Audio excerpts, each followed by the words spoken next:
Bienvenue sur Géopolitis. Pour une fois, on peut dire les choses schématiquement. Oui, le monde occidental est en déclin économiquement parlant. Et oui, les pays émergents sont en passe de prendre les premières places.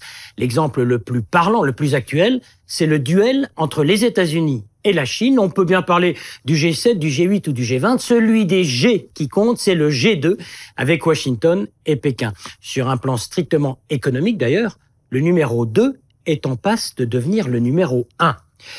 Plus globalement, on peut dire que c'en est fini de la domination de l'Occident.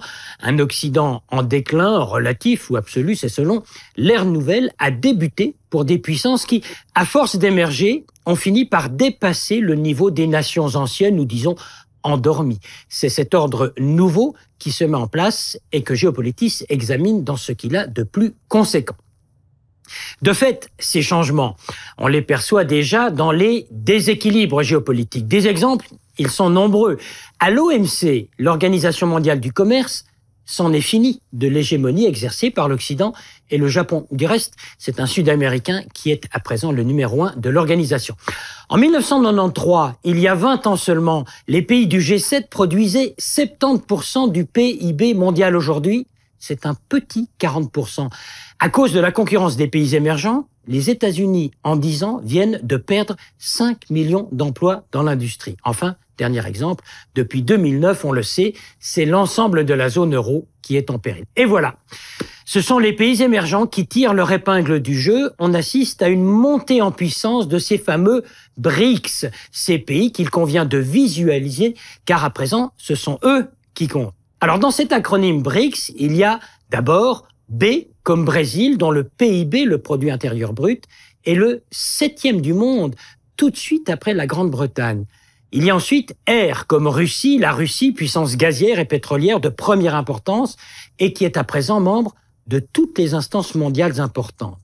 Il y a ensuite I comme l'Inde, la première démocratie du monde, un géant difficile à administrer mais tellement riche en atouts dans les technologies de l'informatique et de la communication. Il y a l'autre I comme Indonésie, le plus grand pays musulman du monde et qui se profile comme un futur géant économique. Il y a bien sûr C comme la Chine qui, rappelons-le, en moins de 20 ans, est devenue une grande puissance économique se permettant de dépasser l'Allemagne et le Japon. Et enfin, il y a S comme Afrique du Sud, qui avec ses 51 millions d'habitants est désormais le seul vrai poids lourd de l'Afrique subsaharienne. Le plus saisissant, c'est que ces pays, membres d'un même club, donc les BRICS, n'ont que peu de choses en commun, si ce n'est le poids économique qu'ils prennent simultanément. C'est clair, ils représentent ensemble 35% de la production mondiale.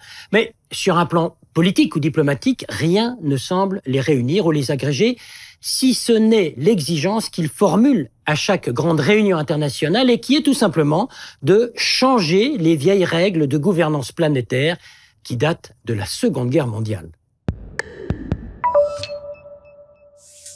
« 1979 », c'est l'année des grands chambardements. Le plus spectaculaire, c'est la révolution iranienne, la chute du Shah, le retour de Khomeini, l'ayatollah, qui marquera de sa présence et de son idéologie les tout débuts de la République islamique.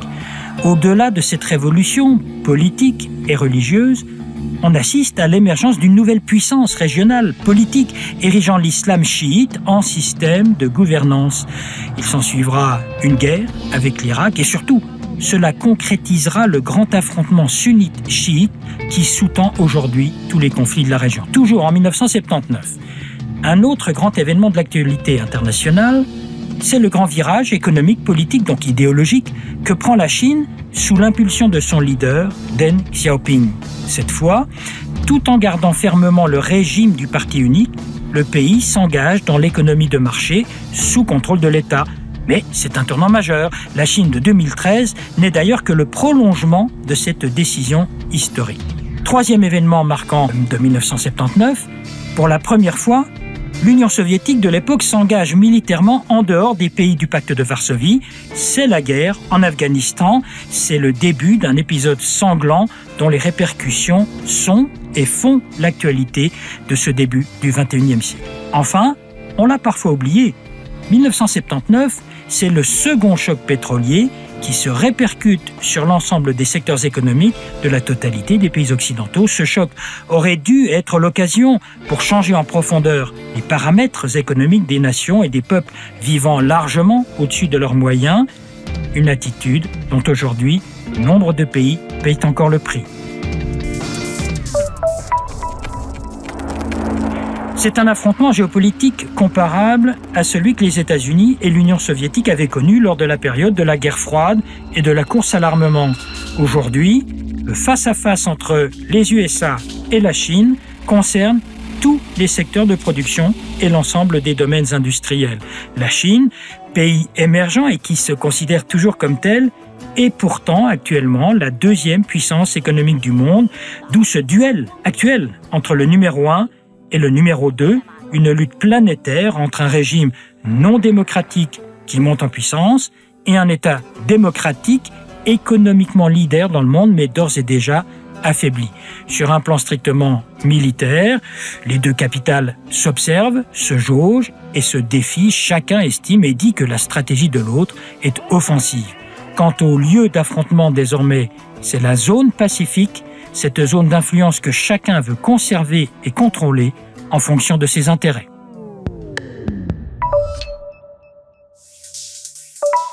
L'invité de Géopolitis, Gérard Chaliand, qui est un grand spécialiste des conflits internationaux, géopoliticien, et puis l'auteur d'un livre qui vient de sortir qui s'appelle « Vers un nouvel ordre du monde ». Alors cet ordre, on va en parler, mais d'abord, un point important, vous parlez du déclin relatif de l'Occident. Déclin, d'accord, mais relatif, ça veut dire quoi? Ça veut dire que dans quelques années, l'Occident, il s'écroule face à ces puissances émergentes? Non, ça c'est une vision, à mon avis, erronée.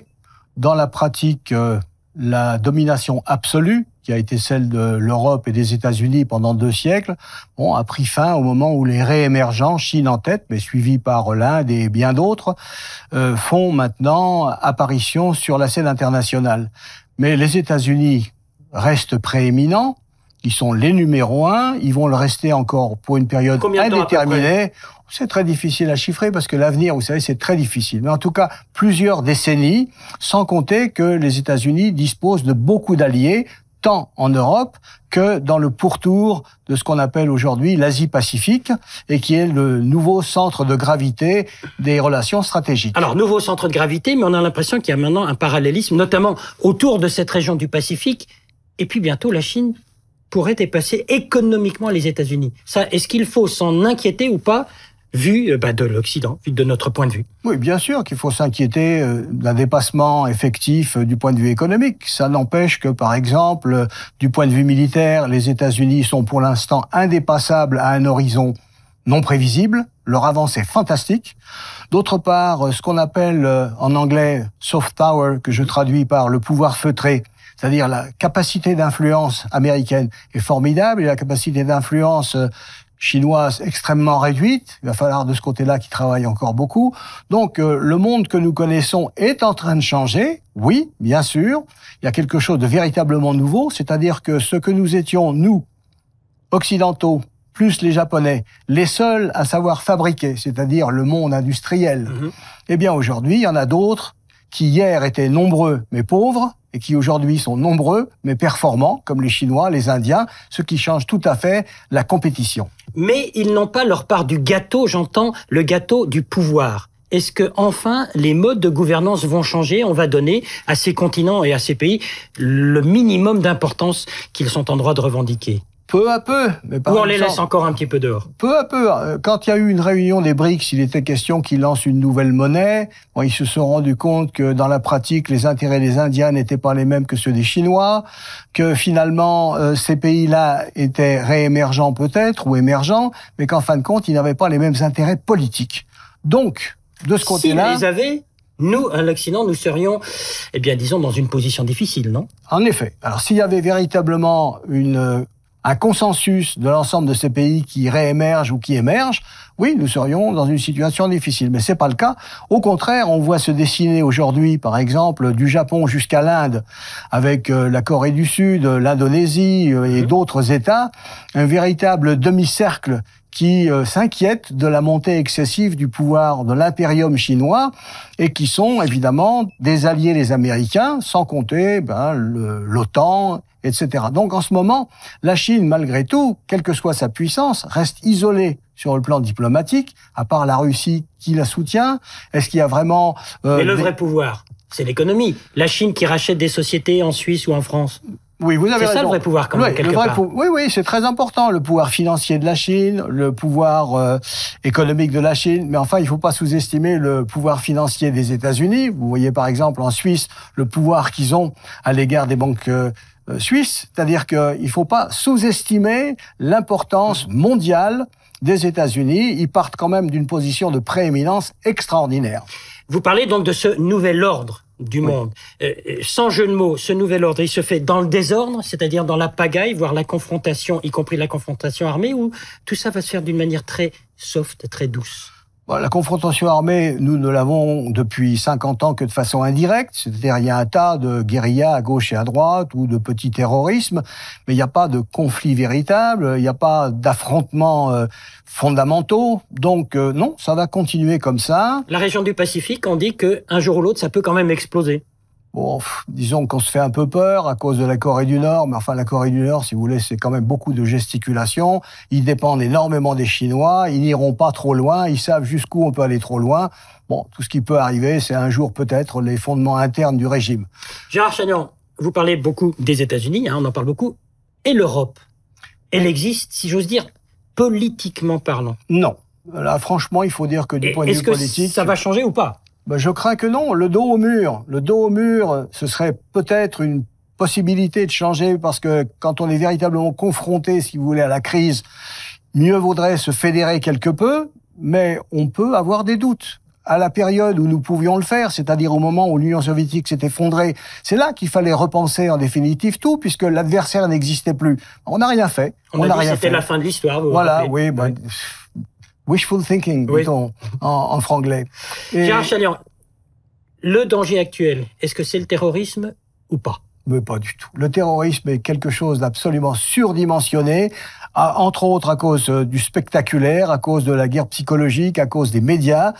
Aujourd'hui, le véritable changement de statu quo dans le monde, c'est la montée de la Chine, c'est la montée de l'Inde, c'est la montée des réémergents. Le véritable défi pour nous, c'est ça. C'est eux qui ont changé le statu quo mondial. Les bombinettes, non.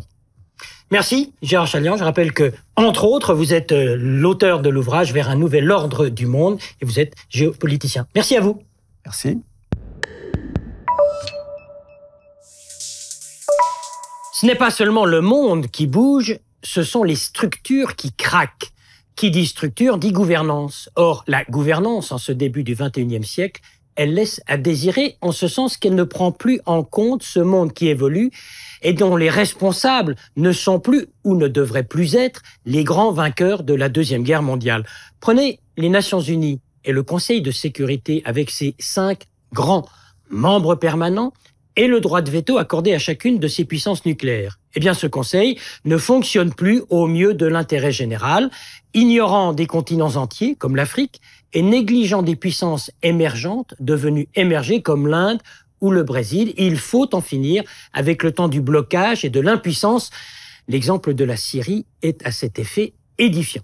Gouvernance encore, mais qu'est-ce que ce G20 qui se contente d'inviter des nations qui ne font pas partie du club, mais qui, économiquement, lui sont largement supérieures? Voilà des pays qui veulent avoir plus de droits, et notamment le droit au chapitre, le droit de parler au Fonds monétaire international ou à la Banque mondiale, des pays qui, eux aussi, exigent de pouvoir décider d'être responsables de ce monde nouveau qui se forge grâce à eux et parfois même malgré nous.